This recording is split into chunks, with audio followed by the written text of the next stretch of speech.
Welcome to Murder Mile, a true crime podcast, an audio-guided walk featuring many of London's untold, unsolved and long-forgotten murders, all set within and beyond the West End. Today's episode is about Peter Fasoli, a lonely man living alone who went looking for love online. But having met a young man on a dating app, the stranger he let into his home wouldn't lead to love, but death. Murder Mile is researched using authentic sources. It contains moments of satire, shock, and grisly details. And as a dramatization of the real events, it may also feature loud and realistic sounds, so that no matter where you listen to this podcast, you'll feel like you're actually there. My name is Michael. I am your tour guide, and this is Murder Mile. Episode 127, The Badoo Killer, Part 1. Today, I'm standing on Rubens Road in Northolt, UB5. 4 miles north of the discovery of Alice Gross, 5 miles west of the child rapist known as the Beast, 4 miles southwest of the bungled drugs trial at Northwick Park Hospital, and 3 miles west of the picturesque sights of Horsenden Hill, a scene forever stained by the unsolved murder of schoolgirl Hannah de Turville. Coming soon to Murder Mile.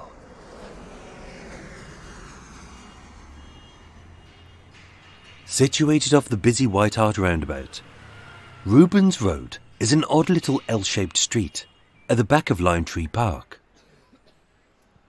Like many West London estates, whereas once this was a field for as far as the eye could see, it has since been spoilt by the thoughtless erections of unimaginative builders. Comprising of terraces, a few trees, several box-like flats, and a few odd lumps of rock, which litter the land for no reason whatsoever.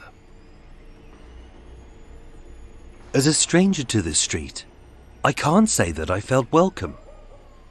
As the second I cycled in, lights flipped on, curtains twitched, eyes peeped out, and a few doors down, a neighbour in a Hulk onesie watched, but did flip all, except to provide this running commentary to his wife.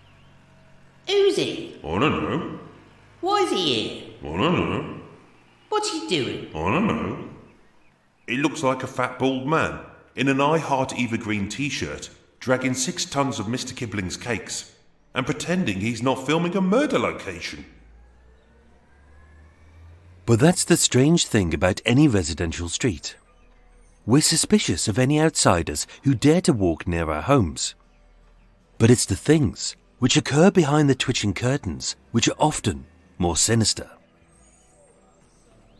We all have secrets and sadness, made worse as we live in an increasingly insular world, where rather than opening our doors, our ears and our hearts to a real person in real life, we open an app, in the hope of finding a cheap deal, a pointless fight, a fake friendship, and maybe even a date. At 2 Rubens Road now sits a new build. Demolished in 2015, originally it was a 2-roomed bungalow owned by Peter Fasoli, an IT technician who sought to cure his loneliness by finding love on the dating app Badoo. Only what Peter forgot was that behind every online avatar lurks a stranger. As it was here, on Sunday the 6th of January 2013, that Peter opened his door to a handsome young man he had only met online, and although they appeared well matched, his date was pure evil.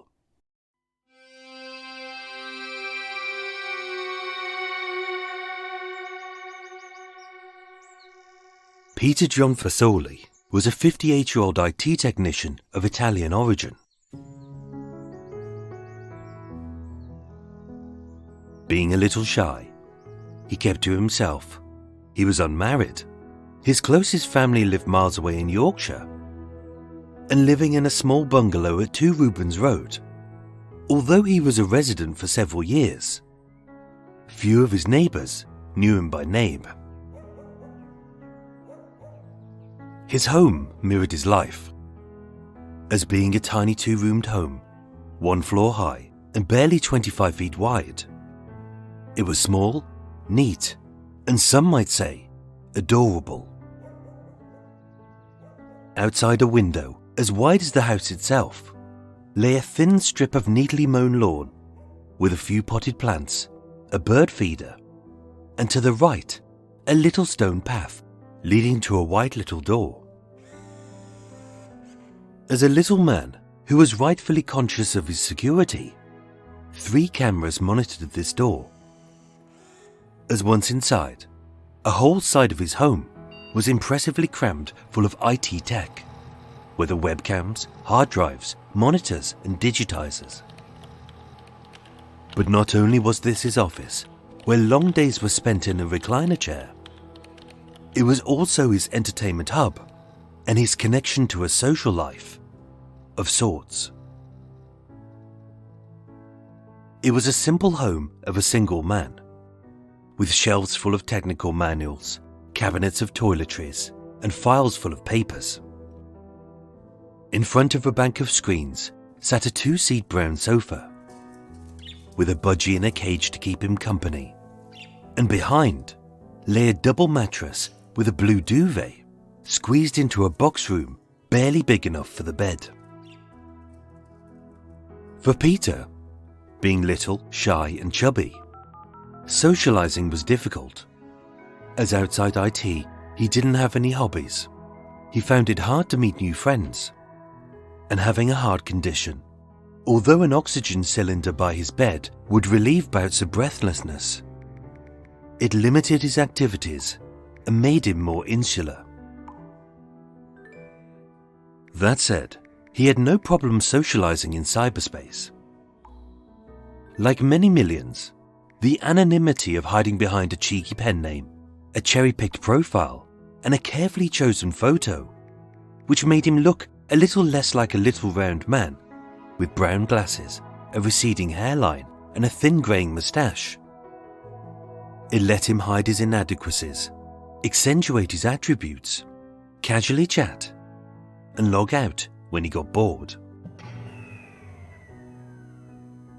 In December 2012, using the dating app Badoo, Peter met a potential date who went by the alias of Gabriel. He was tall, young, handsome and dark-haired, with a penchant for older, shorter Italian men on the quieter side. And in a sexual partner, he sought a subordinate male who was into S&M, bondage and role-playing. As Gabriel had a fantasy about being an MI5 agent and interrogating his suspect.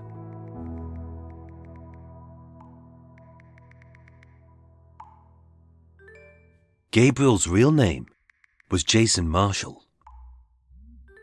As a man who lived his real life in the realms of the unreal, many details are hard to verify.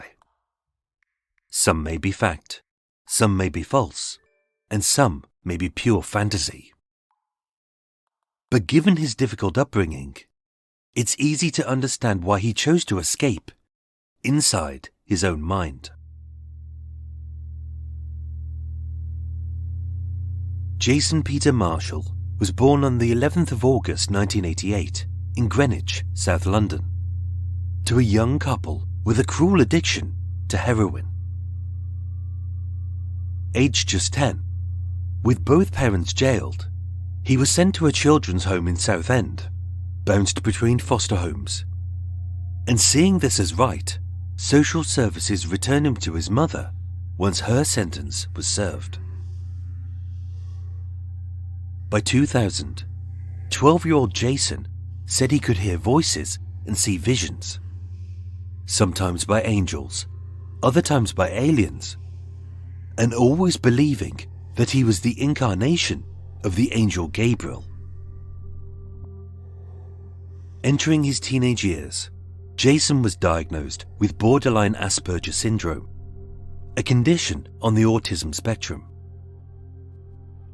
On the outside, Jason looked more like a fresh-faced boy who was slim, calm, and quiet, with chestnut eyes, brown cropped hair, and flawless skin. But on the inside, his mind was in utter turmoil. Jason hated himself, but in others, he could see the respect that a uniform had given them. How much of this is true is uncertain, but he said he once posed as an air cadet to steal charity collections. He dressed as a ticket inspector to issue fake fines on the London Underground. He allegedly scammed his way into Southwark and Kentish town police stations to steal their radios, and that he caught criminals using a homemade warrant card, pepper sprayed his assailants, and later claimed that he had been arrested several times for impersonating officers and officials. In 2008, age 20, sectioned under the Mental Health Act following a suicide attempt, he was sent to the John Howard Centre, a medium-secure psychiatric unit in Homerton, East London, and monitored by the DSPD, the Dangerous and Severe Personality Disorder Service. In 2010, he absconded whilst being transferred to a specialist hostel, and having been returned to prison, he fell off the scheme's radar. Released into society and discharged by psychiatrists, Jason was given a bed in an East Ham hostel and worked as a street cleaner at the London Olympics. But losing his job, he plunged into a spiral of depression and heavy drinking, sinking 8 cans of Stella and half a bottle of Jack Daniels a day, which mixed with his medication resulted in memory loss. According to Jason, from that first day, sometime in November 2012, where he blacked out in an unnamed Scottish forest, to the last day in February 2013, when he awoke in an Italian psychiatric hospital, drugged and handcuffed to a bed with an armed guard at his side. He said he had no memory of those 3 months. Dates, which coincidentally or not, include him meeting and murdering Peter Fasoli.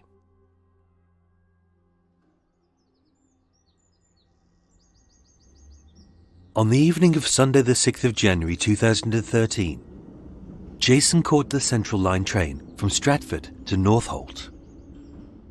And after a short walk to a little bungalow at 2 Rubens Road, at 7 p.m. precisely, Peter Fasoli welcomed a stranger. It began as any interaction between 2 socially awkward people would. Hi, I'm Gabriel. Well, Jason really. Hello. Hello, I'm Peter. Nice to meet you. In person. Yeah, in person. Finally. Please, come in. Shall I take my shoes off? No, that's fine. Followed by a few casual pleasantries about his journey, the flat, the weather, and Peter's impressive bank of computers. For Peter, he seemed very at ease with his new friend, who beamed a nice smile, spoke in polite tones, and having removed his woolly hat and rucksack as the room was toasty warm, had perched himself on the small brown sofa. To see their body language, you would assume they had either met before or knew each other well. Having trimmed his little grey moustache and dressed in a black t-shirt and trousers, as they chatted, Peter sat in his recliner chair and finished a bowl of cereal for his dinner. To set a more romantic mood, A soft nightlight illuminated from beside the freshly ironed bedsheets. By the sofa, his little budgie gently twittered its merry little song. And out of two large speakers, smoothly oozed the sounds of Classic FM. With Charlotte Hawkins' classics at 7, Sir Trevor MacDonald's headliners till 10, and taking them up to and beyond the midnight hour was smooth classics with Miley in class. Standing briefly, Jason removed his black jacket to reveal the uniform of an MI5 agent. It wasn't real, obviously, as MI5 agents don't wear uniforms, otherwise they wouldn't be secret. To say it looked homemade would be an understatement. His woolly black hat had been rolled up like he was secretly on a covert operation. Around his neck lay a black lanyard with a fake ID which read, Jason Marshall, British Secret Intelligence. Around his hips he wore a utility belt filled with everything a secret agent would ever need, like a white pair of latex gloves, a set of plastic handcuffs, a toy gun in a holster, a pretend can of pepper spray, and an MI5 radio, cunningly disguised as a Nokia mobile. And to aid the act, he even connected one earpiece to his phone, like it was a real comlink to a walkie-talkie. Peter could see that he hadn't tried all that hard with his uniform, as being unable to find a black t-shirt, Jason had opted for a blue one. So when he removed his jacket, instead of his top reading something dangerous like MI5 agent, instead it read pussy.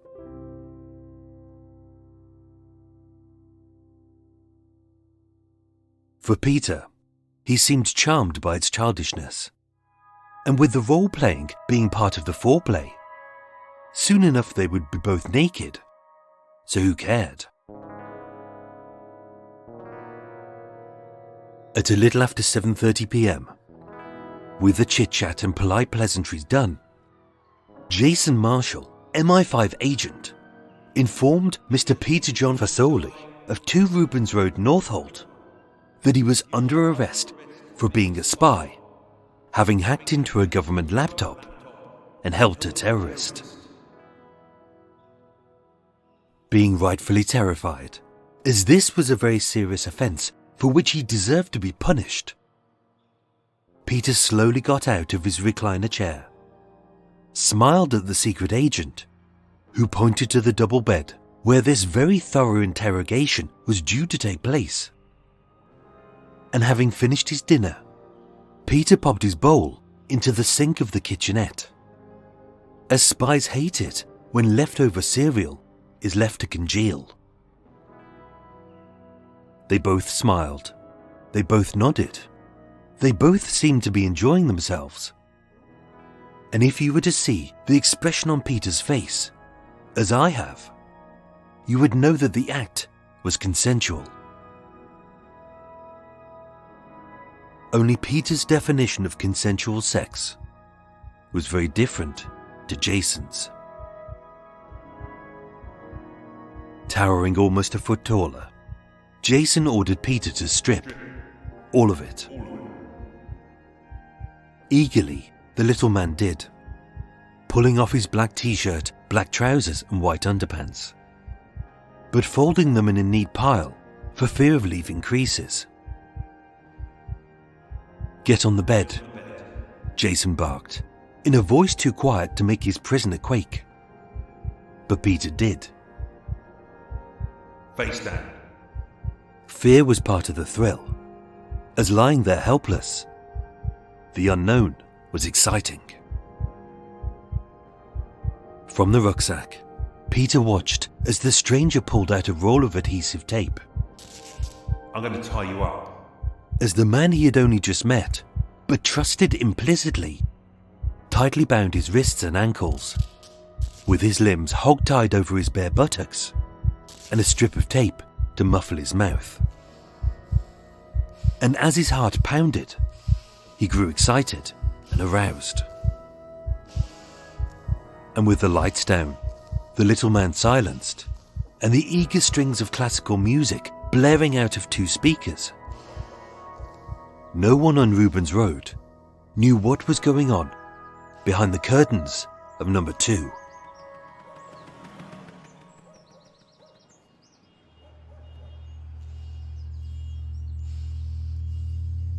Lying face down on the pillows, Peter saw his gloved assailant fumble the neat pile of clothes he had left by his bed and retrieve his black leather wallet.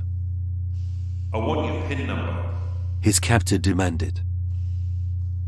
Unsure if this was part of the act or a joke, Jason pulled an 8-inch hunting knife and pressing the cold steel blade against Peter's trembling cheek.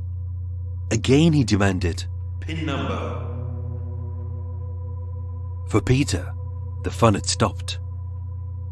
But the pain was far from over.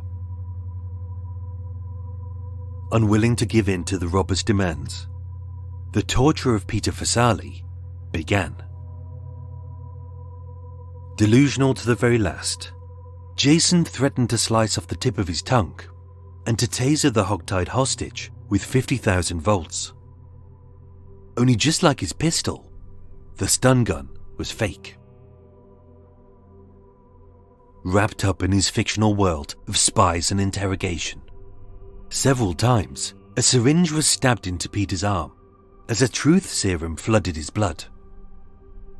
Only a tox screen would later confirm it was haloperidol, an antipsychotic drug used to treat schizophrenia, which would have no effect on Peter. I want the PIN. All the while, his screams muffled by tape and classical, as his budgie panicked in its cage. It may seem silly, even delusional, but for every torture method that failed, one would work. Sparking up a cigarette, Jason inhaled deep as the tip grew red hot. A tiny ball of anger that raged and smoked to a dangerously searing 900 degrees Celsius. And as Jason, his torturer, loomed ever nearer, this distant dot of hell hove closer, until stubbing it deep, the fiery little poker singed his pale skin.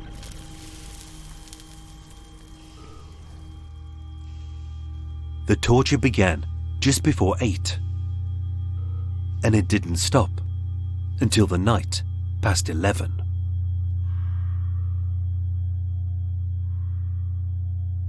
Exhausted and breathless, with his weak heart beating chaotically, it was only after his sweat-soaked face had been repeatedly smothered and asphyxiated with a pillow that Peter finally broke. And with the PIN memorized, Jason popped out to the shops, leaving Peter alone. Naked, muffled and bound, trapped inside the walls of his own prison, Peter couldn't scream out for help, reach for his phone, bang on a wall, or trip any of the 3 alarms he had for fire, smoke or theft. And as his breathing became more laboured, he couldn't reach the life-giving air of his oxygen cylinder. Being a Sunday night in Northolt, not much was open. So with the nearest Tesco's shut, Jason went to the Shell garage on Ruislip Road, withdrew £780 from Peter's bank account, and made a few unusual purchases. Just after midnight, Jason returned to the little bungalow at 2 Rubens Road. He was unseen and unheard. Inside, Peter was still bedbound. The budgie was squawking a racket. And on the radio, Classic FM was playing the Birmingham Repertory Theatre production of Raymond Briggs's Christmas classic, The Snowman.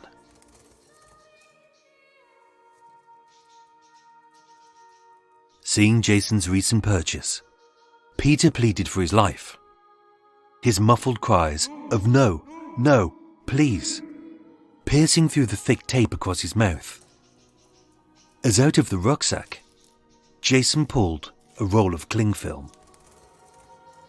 Yanking out a long length of this thin transparent film used to seal leftover foods. In a swift motion, Jason repeatedly wrapped it round Peter's head. The remarkably strong film sticking to his sweaty skin as it formed a seal over his hair, his face, and the last hole he could breathe through, his nose. Fighting every last breath, although hogtied, Peter fought to free himself, rocking his body back and forth, and as his would-be killer wrestled to cover his oxygen-starved head in a carrier bag, the two men rolled off the double bed and landed behind the little brown sofa with a hard thud. The only audible sound being the quickening crinkle of plastic and Peter's muffled cries of "I can't breathe."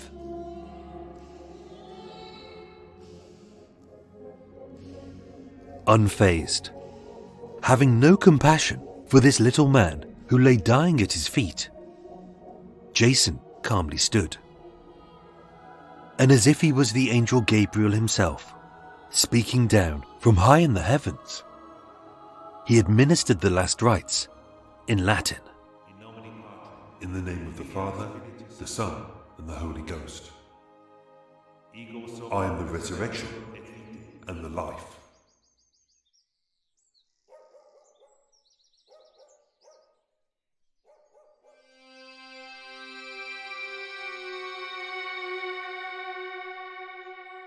With a possible murder to cover up, and eager to make a burglary look more believable, Jason rifled through drawers, upended shelves, and ransacked cupboards.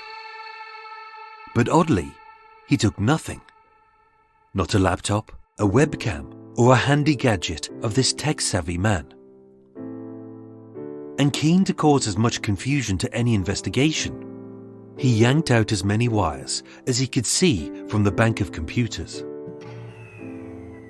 Abruptly, the music stopped, and as several flashing LEDs ceased, it was clear that Peter wasn't making a sound.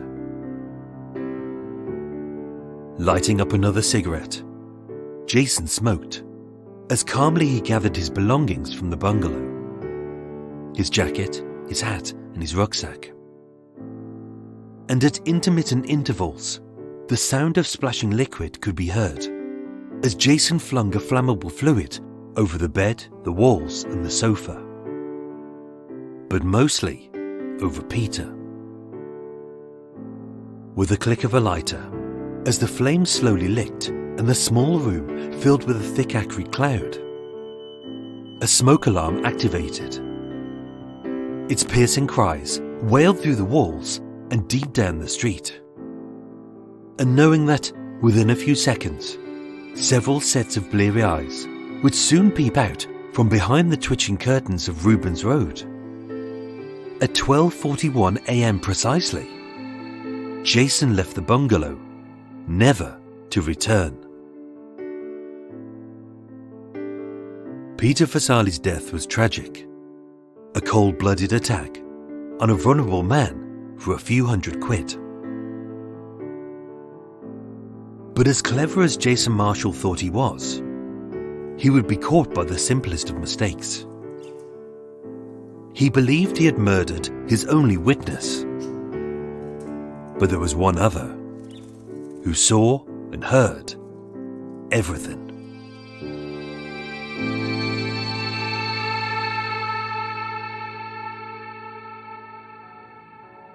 Ladies and gentlemen, thank you so much for listening to Murder Mile. The final part of the Badoo Killer continues next week. As always, after the break, we have a non-compulsory part of the show for those who like details, ducks, and delicious cakes. So switch off now if that isn't your bag. But before that, Here's a promo for a true crime podcast, which may very well be the chocky lumpy bits in your double chocky, choco lumpy, lumpy, lumpy, lovely, lumpy thingy.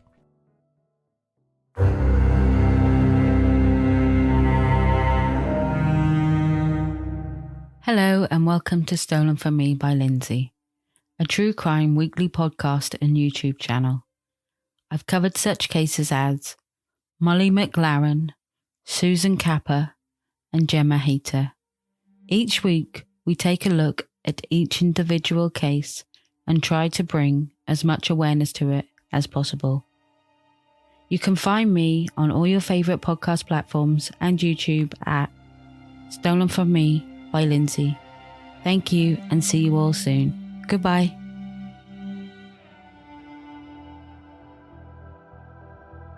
A big thank you to my new Patreon supporters, who are... How long was that? It wasn't terrible. Wasn't too terrible. He says it wasn't too terrible. That was actually a second attempt, because the first one was just a mess. Couldn't get my mouth around simple words, like thin strip of neatly mown... Yeah, I couldn't say the words thin or strip. I can say it now, thin strip. Anyway, hey everyone, it's extra mile time. This is the non-compulsory bit, so if you're new to the episode, as I've just said, it's non-compulsory. You don't have to listen to this bit if you don't want to. The only reason this bit is here is because people seem to like it, which is why I keep doing it. If people hated it, I would stop doing it. But people seem to like it, so there we go. It's continuing. So what happens is I make a cup of tea in a bit. I come back. I probably have a cake with me of sorts. We do a little update on things that have been going on in my little boring life, which is not particularly exciting, but people seem to enjoy that. And then I do some details about the episode we've just listened to. If that sounds amazing and you're like, wow, oh, my life can't get any better, I need to find out what's happening with Coots and whether Michael's done his laundry and all exciting stuff. Whoa, yeah, exciting. You stay for that. Oh, yeah. Tune in. Strap in, folks. It's about to get rocking. Whoa. If that sounds like dog shit, switch off now. Switch off now. Save yourself some time. Go and listen to something else. But if you are looking forward to it, we're ready to rock. So I'm going to get rid of this my little pop shield here. Move that out of the way so you can hear me a little bit better now. I just have that in place because it stops all the noises of the people going past on the canal.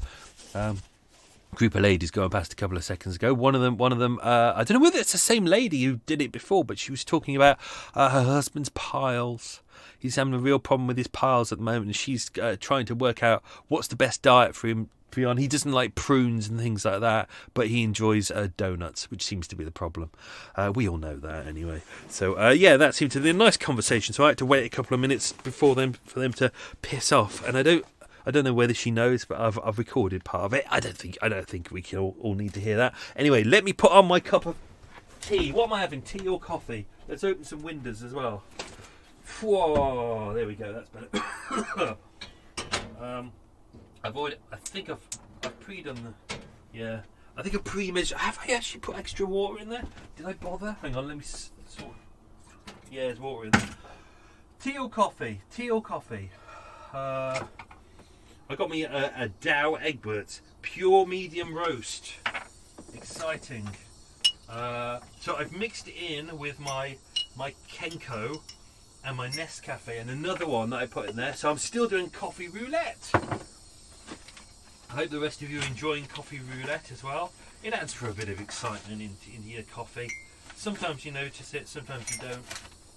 But sometimes some of the coffees I find are a bit strong, so if you mix them all up you get something different. Who knows, maybe one day I'll be sponsored by Kenko. They will do Murder Miles, the special Murder Mile roulette roast. Who knows, maybe one day, maybe I'll be a millionaire. Wow, and I have my own Kenko adverts. Wow, I doubt it though. Right, cake update. Not a cake today. I do actually have some Belgian buns in there. I've eaten them. I did have some nice carrot cakes, which are in there. There were kind of carrot cake muffins with a kind of not quite icing, not quite cream. The kind of a half halfway house between icing and cream in the centre. They were really nice. Unfortunately, I ate them. So what I'm going to have now is... Can you guess? Of course you can't guess because you're just hearing the wrapper. It's a crunchy. Yes, a crunchy. Oh, yes. Oh, lovely shit. For those overseas who don't know what crunchies are, it's made by Cadbury's, proper Cadbury's, not the shit one that America bought out. And, oh, God, made awful chocolates. I'm sorry. Hershey. Is it Hershey who took them over? Oh, I think I mentioned it before. I had a Hershey bar before. It tasted like someone had done a plop in my mouth. It's absolutely disgusting. Cadbury's make the best chocolate in the world. So it's a honeycomb bar. It's basically just 99.999% honeycomb, and it's covered in chocolate. It's great. What more do you want? It's perfect. So that is my treat. I will have a Belgian bun anyway. What's going? Oh, big boat going past. Weird. Normally you have you hear someone's music on there. It's normally shit music as well. What else have we got? Done cake update, coot update. Not really a lot to say about coots. There's not really much going on. Although we do have the little there's some black ducks up the road. They're not kind of black, and I've posted pictures on Instagram a while ago, and they're not black. They're kind of a very, very, very, very dark green, and they're fantastic. I got tease up. In there, give it a stir. Well, I posted a picture online ages ago, and I've already posted what type of ducks they are as well, so I'm not going to go into it there. But yeah, they're really beautiful. They're quite timid, but they're very beautiful to look at. Oops, spilling a bit of tea. Not very good. And I think one of the boaters has set up a little back a bit on his boat, and it's got a little platform going up, and in there is like a safe bed for the ducks to go in, and they can have some fresh water and some duck food as well. So that's all very nice and good. They're just up the road. It's bloody cold out at the moment. Bloody cold. Another boat going past. What is going on? I'm glad I got this all done. I deliberately woke up a bit extra to beat all the boats, but also the bloody ice cream van man is still going around. He's still round here, and he gets here about 9 a.m. and he goes, come and get an ice cream. And it's like, oh, it's freezing outside, and he's like, it's ice cream time, come and get an ice cream. Obviously someone who hasn't been able to work for a year, and he's like, oh God, I need to sell some bloody ice creams now. And it's like he's hoping that people will go, oh God, remember the excitement of going to visit a man in a van rather than going to Tesco's and buying cheaper versions. Yeah. Anyway, he'll be here very shortly. Yeah, it's bloody cold out at the moment. We've had a week of the second kind of lockdown restrictions were happening because the UK is slightly trying to go back to normality now because the vaccines all been rolled out. I haven't had mine yet. I'm still waiting for mine because I'm young and beautiful. I think they're giving it to all the old fogies first. All the old people, all the oldies. Like my brother and my sister have had it. Yeah, the old people. I haven't had mine yet, and I haven't been notified when I'll get mine. But that's why the tours haven't started yet. It's because I want to make sure I'm vaccinated for when I go on the tour, when I start doing the tours and meeting people. Not that I'm planning on giving people hugs and shit like that. I'm still going to keep a distance. But, if I'm going to be out meeting people, I want to make sure I'm safe. Especially in Soho where, sometimes there are people in Soho who aren't on the tours who feel they want to be part of the tour and they don't understand keeping a distance. And I'm just like, they'll come up to you and they'll be like an inch away from your face and they have to talk to you, and like you try and say meter away and they're like, what's your problem? I had a guy the other day who was like, oh mate, I'm not begging, but I need some money to get back to Catford. It was like, I don't think he'd realised that he'd used the same excuse on me last week and the week before, and I was like, mate, I haven't carried money in months. And he was about an inch away from my face. I was like, keep a meter away, please. Oh, well, what's the problem? You got a problem with me? It's like, oh, for fuck's sake, no! It's do you not understand what's going on? Anyway, so yeah, it's bloody cold out at the moment. So yeah, it's been great. I've had the fire on, which is weird. It's April. I normally have the fire off in February, but it's back on again for a little bit because it was a bit cold. So in my evening walks, because I do a big walk every evening, and one at lunchtime I take a big bag with me. I'm filling up with nice bits of firewood because it's been warm recently. It was wet, then it was warm, then it was wet, then it was warm, and all the bits of wood that's on the floor and it's dead, it's all nicely dried out, so it's burning perfectly on the fire. It's all nice and seasoned, so that's all good. Let's have a quick slurp of me coffee roulette. Oh, delicious. It's like a UN of coffees. So that's all good. Big thank you to everyone who did the very kind reviews. I think I mentioned, obviously I'm about a week ahead of everyone else, so when you're listening to last week's show, I'm recording next week's show. So thank you to everyone who very kindly ran to my attention, because I mentioned about the very weird person who's out there, not only leaving negative reviews, but kind of emailing a lot of my suppliers and going, oh, he's full of shit. So very kindly, everyone jumped on all the different platforms and things like that and left really nice reviews, which was fantastic, which has really helped. So we have stuck a mid-digit up to the haters. There are a small amount of haters, tosspots, dickheads out there who ruin it for everyone, but the great thing is 99.9% of the people out there are actually really nice. So the lovely people are always going to win. Haters can go wipe my ass. Literally. Well, actually, I wouldn't let them.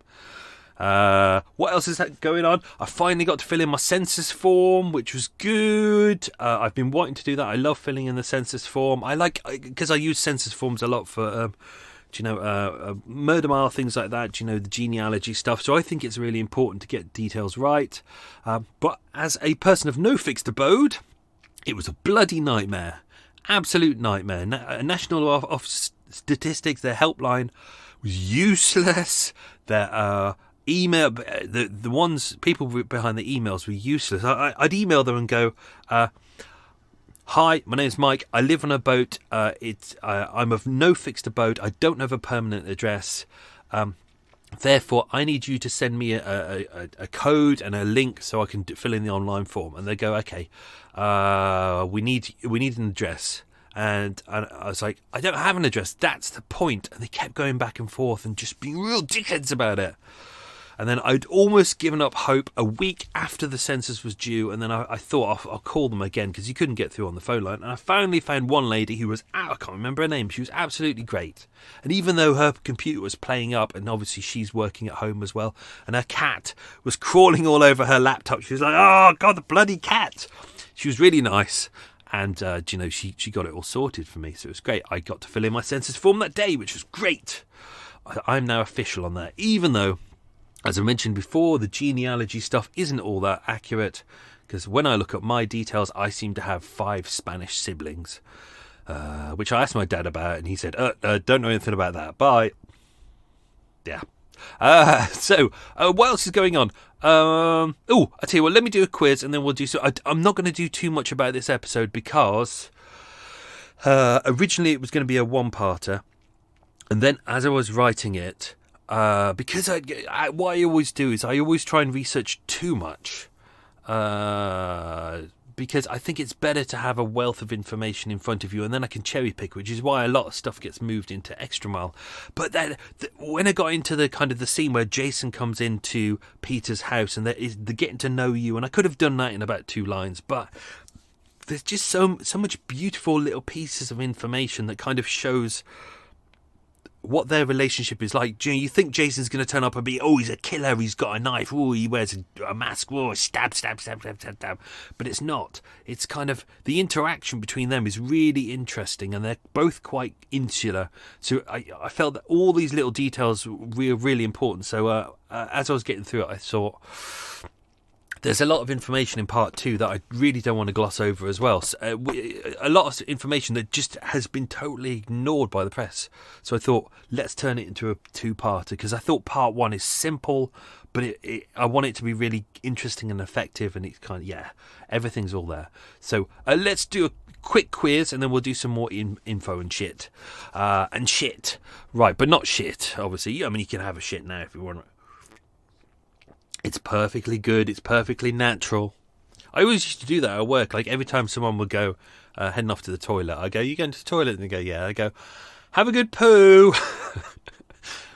And some people would laugh, some people would find it really offensive. But if you think about it, I always say to them, having a poo is the most natural thing you can do. It's your digestion. And if you're not able to do that, it kind of backs up your system and you can get quite sick from it. So actually, turning around to someone and saying, have a good poo is like saying, have a good meal. Do you know, you wouldn't say to someone, have a terrible meal, I hope you get botulism. You go, have a nice meal.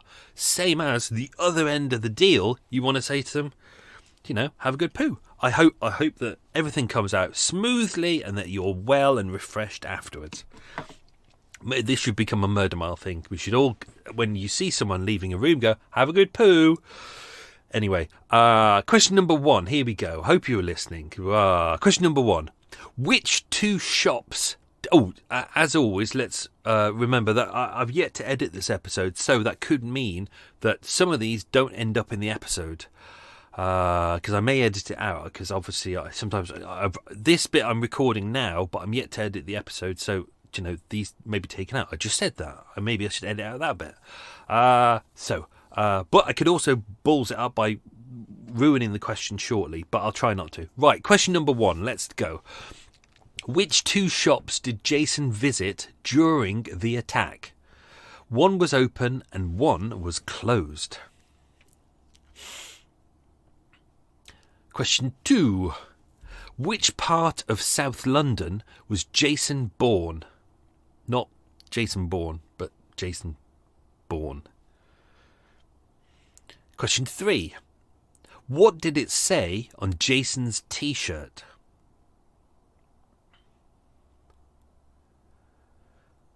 Question 4. Which classic FM DJ and program was playing during the murder? Let's hope you remember this bit, because I mentioned it in the mid-section, but I didn't mention it at the end section. Question 5.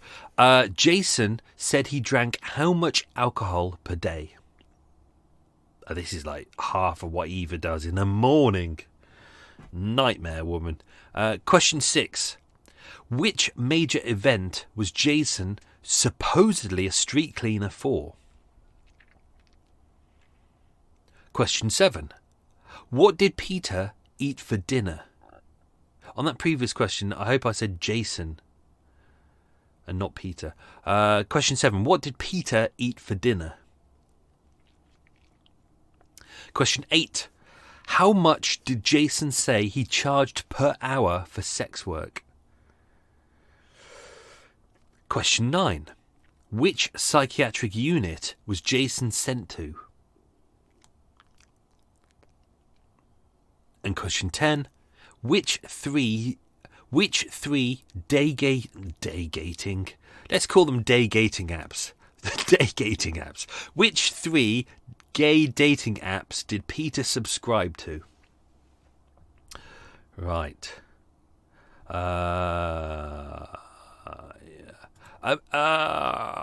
Let's just okay. So try not to do too much about this. Okay, so this was a real pig of an episode to do, because obviously there's no real archive files for this, right, to use, or press reports and fire investigation kind of details that were released and things like that. A lot in the press, but as always, as mentioned, a lot of the stuff that's in the press is dog shit. Utter dog shit. So I had to spend a long time filtering out a lot of information to work out what was real, what wasn't, which is why quite at the start I do say, some of these details are accurate, false, fantasy. It's hard to tell. So you've got to kind of take a pinch of salt with a lot of this. One of the things that wasn't mentioned in any of the reports was exactly where Peter's house was. And this was a real pig to find. So I knew I narrowed it down to the street, and then I went on Google Maps and I looked at the street, and there's like about 5 blocks of flats, and then there's probably about 30 or 40 houses. And I thought, okay, so which one of those is it? And all I had was a crime scene photo, quite a hazy one, taken from inside the flat after it had been set on fire. And I could see a window But outside the window, I couldn't see anything because the windows were a bit kind of fogged up and a bit crappy. I could see that it was near some trees. There was possibly a car and maybe a house in the background, but I couldn't tell anything else. So I thought, well, I want to find out where this house was. I want to know exactly which one it was. So what I did, I realised that the UPVC windows that he'd got were quite specific. They were white. And they were blocked into 3 sections. And on the left and right were kind of side-opening windows with little hatches at the top. And I thought, well, let's search every window on the street for those. And the annoying thing is that everyone on the street has white UPVC. So I had to go through every single house, looking at them all the flats everywhere. And I got to the end, I was like, okay, there's a big problem here. That either someone has recently come in and changed the windows, or the building doesn't exist anymore. And that was a real problem. I was like, where is it? Because no one had said where it was or what it was near. And then I decided to use something. It's on Google Maps. If you go to Street View, and then there's a little section above that I find quite handy, but especially with recent cases. And it's a timeline. And you can have a look at Street View, the current one, or you could go back in time. And I think it goes back to earliest is like 2004, 2006. And it's done in blocks. So 2006, 10...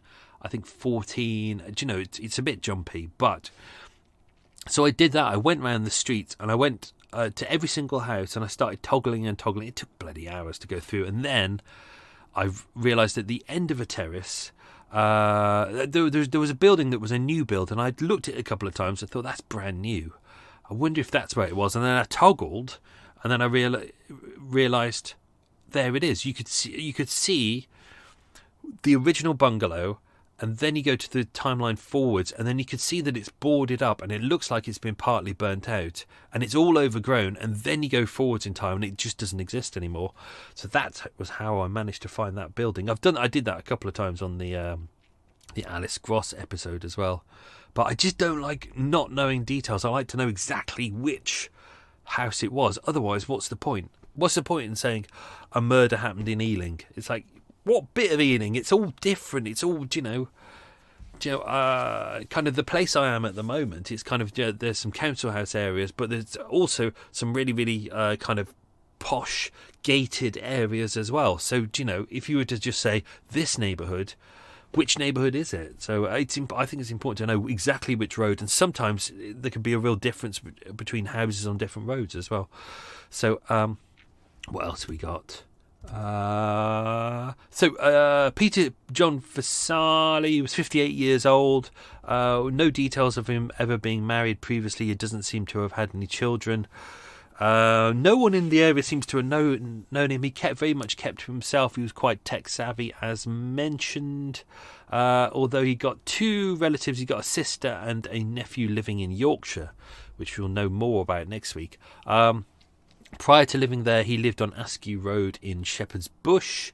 The only hobby that I could really find that he was into was genealogy. He was building a family tree at the time, so there's a lot of information on his laptop, which we will go into next week. As mentioned, it's not really expressed. It's said that he had heart problems. It's hard to dig into exactly what his heart problems were, but he had been prescribed an oxygen cylinder, which was by the side of his bed, which he would use for breathlessness. Hence, he didn't do a lot of kind of outdoor activities. Peter John Marshall, so he's 24 years old at the time of the murder. We don't really know a lot about his early life. There's a lot of details that kind of were glossed over. As mentioned, both parents in prison by the age of 10, end up in a children's home. I mean, it's just like a pretty sad existence right from the start. But this is the problem: is that a lot of his information seems to have been gleaned, a lot of it from the different court cases that would crop up, and a lot of it came from him. So a lot that made it into the press are things that you get kind of constantly all the way through. You have to kind of work out: is this real? Is this not real? Do you know, he's kind of different diagnoses that he's got. Do you know, there are things that can be proven, there are things that can't be proven as well, and there are things that he's exaggerated a lot. So he was found guilty of a non-violent crime, but it wasn't stated what it was. So whether this was him, pretending to be a ticket inspector on the Tube network, it's kind of a weird one to say because it's, he claimed he was a ticket inspector. He claimed that he posed as a policeman. He said that he was arresting people, that he used pepper spray to stop assailants and things like that. But the problem is, when you look at his costume or his uniform that he's using when he's with Peter Fasoli, it's terrible. It's like, I'll post some pictures online, but when you look at it, it's, jeans, t-shirt that says pussy, a lanyard that just looks a bit pathetic that he's clearly done on his home computer. He's got a mobile phone that's meant to be a radio. He's a toy gun. It's just like, it's just, if anyone were to come up to you on the tube and go, I'm a ticket inspector, you just go, piss off. In decades of living in London, I've never seen a ticket inspector on the tube. I don't even know if they even exist. Secondly, the policemen have very specific uniforms. It's unlikely that a policeman would have a t-shirt that says pussy on it. I mean, sometimes they might wear a t-shirt underneath that says "I love Guinness," obviously, but only certain policemen.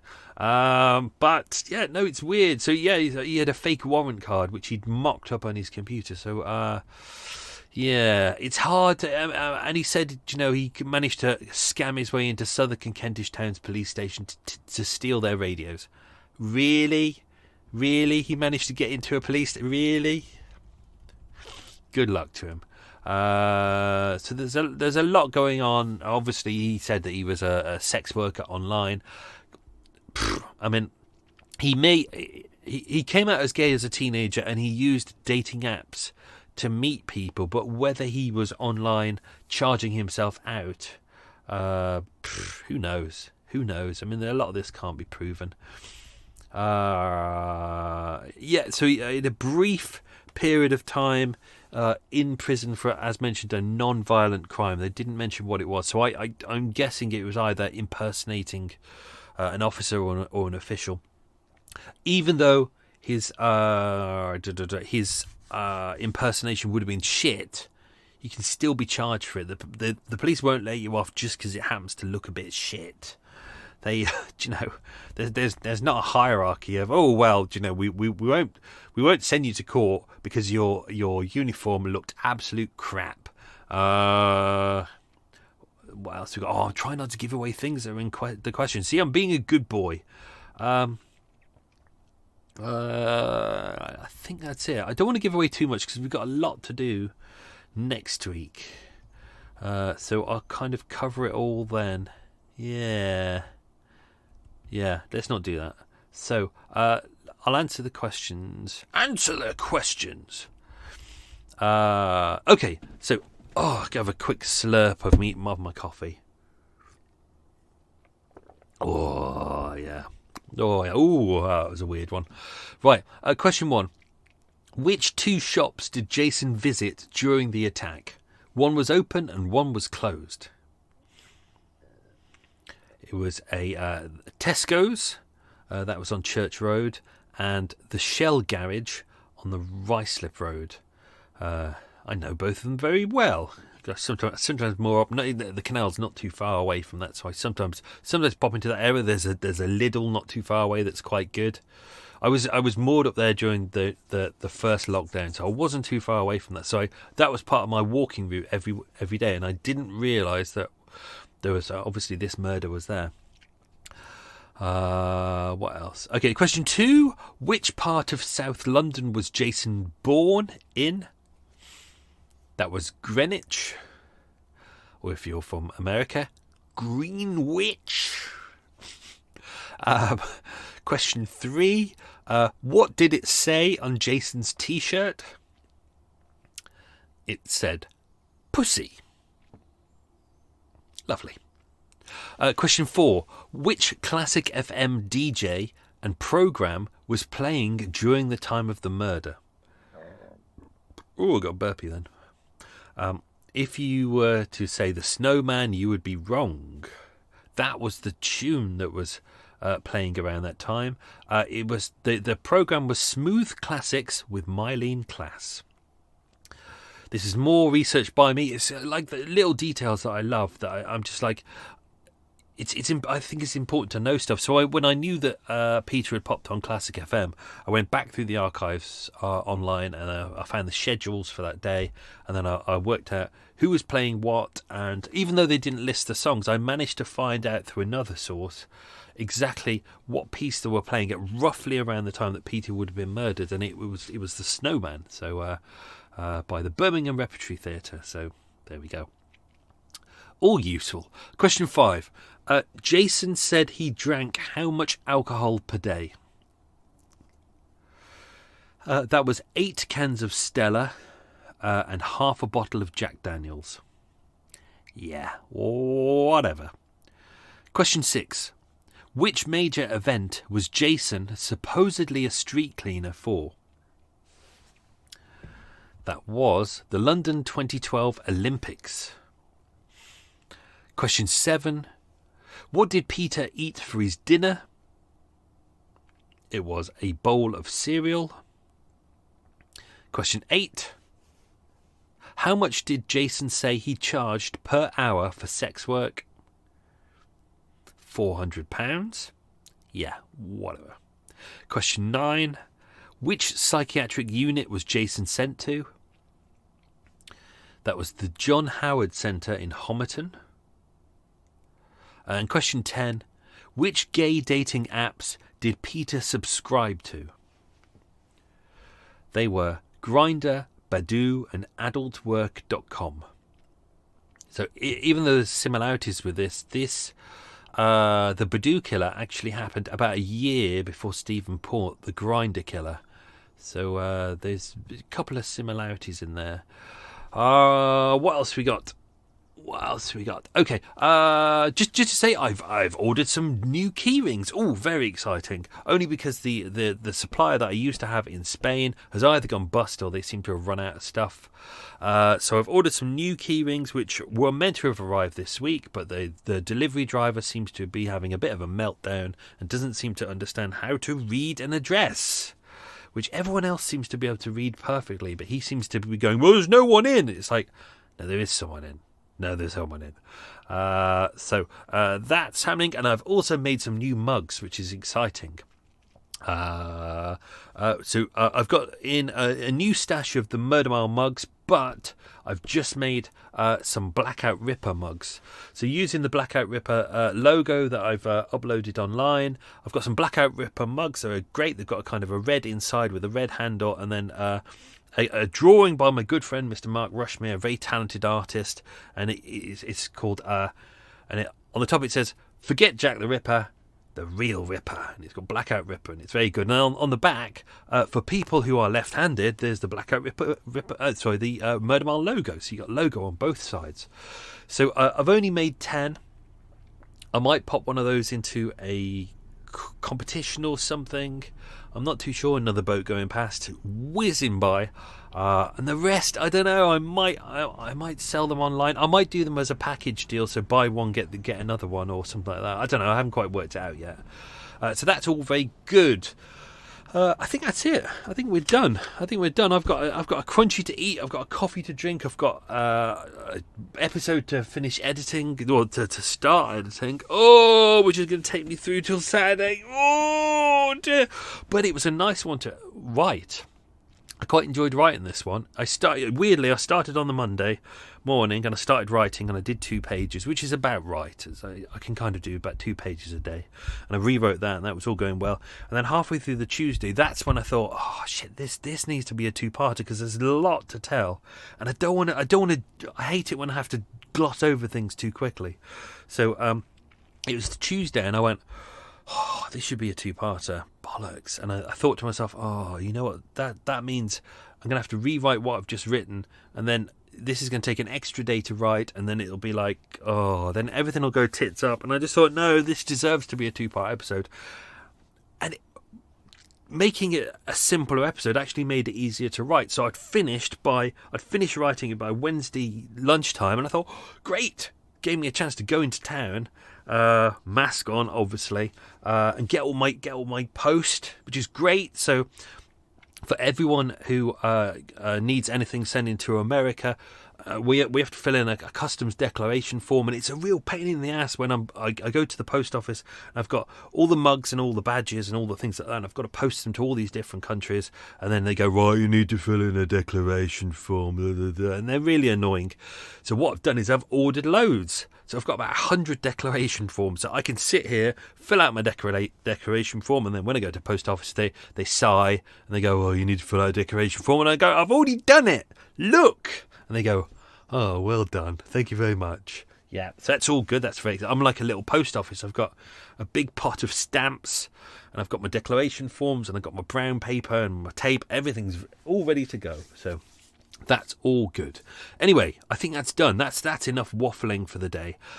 Hope you enjoyed that. I was going to put in a little. Oh, shall I put in a little clip or shall I not put in a little clip? I don't know. I was going to put in a little clip of deadly thoughts. Obviously with Patreon, I try and give people on Patreon different things to keep them entertained, the different tiers, so you get like interesting photos and you get some videos and you get ebooks and you get all badges and stickers and key rings and all exciting. You get early access episodes, but also you get Walk With Me as well, which is a companion piece that I record after I do after I've done the editing, so I can give you more information about what I've kind of done and how it's edited and all the different things that you won't know listening to Extra Mile. People seem to enjoy that. But on the $15 tier, I've done a new thing which is called Deadly Thoughts, and this is an interactive podcast where each week I'm making dinner for Eva, obviously, because she's hungover, and I'm making dinner, and we kind of go through ideas about murder and things like that. The idea is it's an interactive podcast, so what you can do is every week message me in the comments section for Deadly Thoughts, and then what you say becomes part of the show. That's the whole point. So instead of just listening to me waffle, you feed into it, and then it can kind of become a conversation. The idea is to make it big and exciting, and people can kind of add their own stuff to it. So it becomes something very different rather than just the usual podcast you listen to. I might put in a little bit here. I might forget. I'll probably forget by the time I do it. But I'll put in a little clip here. If you like waffle, this is the perfect companion piece for you, and it comes out every single weekend, so there's lots of extra stuff. So if you want to become a Patreon subscriber, please do. It's a great way to support the show. If not, thank you very much for kind of listening to Murder Mile and sharing it with your friends and writing reviews. These are all fantastic, and it really helps keep the podcast alive. Anyway, that's me done. Hope you all enjoyed that. That was all good fun, and I hope you all stay safe, have a good week, and stay out of trouble. Unless you like trouble, then stay in trouble. It's all good. Stay safe, be good. Lots of love. Bye-bye. I was just about to pull out an egg, and it was covered in poo, which you'd expect, given the fact that it comes out of a chicken's... Anyway, do love eggs. Shouldn't love eggs, do love eggs. Anyway, no, Eva does love a big old steak. I think that's because she grew up watching cartoons like the Flintstones, and she's slightly obsessed with the idea. She doesn't like, if I say to her, I'll get you a steak, she doesn't want me to get her lots of steak. She doesn't want me to get like a big fat steak. She wants one of those Bronto steaks like in the Flintstones, and she doesn't. I do say to her, Eva, you know, that's not real, it's a cartoon. And she gives me one of those faces that basically says, I don't give a shit, I want a big old steak. So quite often what I do is I go to a butcher's and I say, look, it's for Eva. And they go, yeah. And I go, do me a favour, get me a cow, and instead of slicing off a bit of the cow but going widthways, can you just cut the cow lengthways? So basically what I do is I end up with a bit of steak that is probably about 3 or 4 foot wide by maybe about 6 or 7 inches deep, and then Eva's happy with that. She looks at that and she goes, that will do me, thank you very much. Unfortunately, she doesn't like it grilled. I can't grill it on the boat, it weighs too much as well. So what she does, instead of me setting up a little barbecue, what she does is she says, okay, I want you to flame grill it. I'm like, right, just getting out a plate. How am I meant to do that? And she goes, well, get a flamethrower. And that's what Eva likes. Get the big steak and I flamethrower it. Even though it ends up tasting of fuel at the end of it, Eva doesn't mind that because she covers it. You know, she's a bit of a heathen. She covers it in like a big jalapeno sauce, like the bit, you know, ghost peppers, shit like that. Do you know what? She's a bit weird. She I don't think she has any taste buds at all, but she's happy to just kind of absorb it and just go, whoa, like. But I have to flamethrower it. But she insists that I flamethrower it whilst wearing a Union Jack bikini and whistling God Save the Queen. It's a weird thing that she likes. Don't try and put that image into your head. You'll never get it out of your head ever again. A fat bald man wearing a Union Jack bikini, whistling God Save the Queen, whilst flamethrowing a steak that's about 8 inches deep by 3 foot wide. But, you know, that's Eva's din-dins. That's what she likes. It makes her very happy.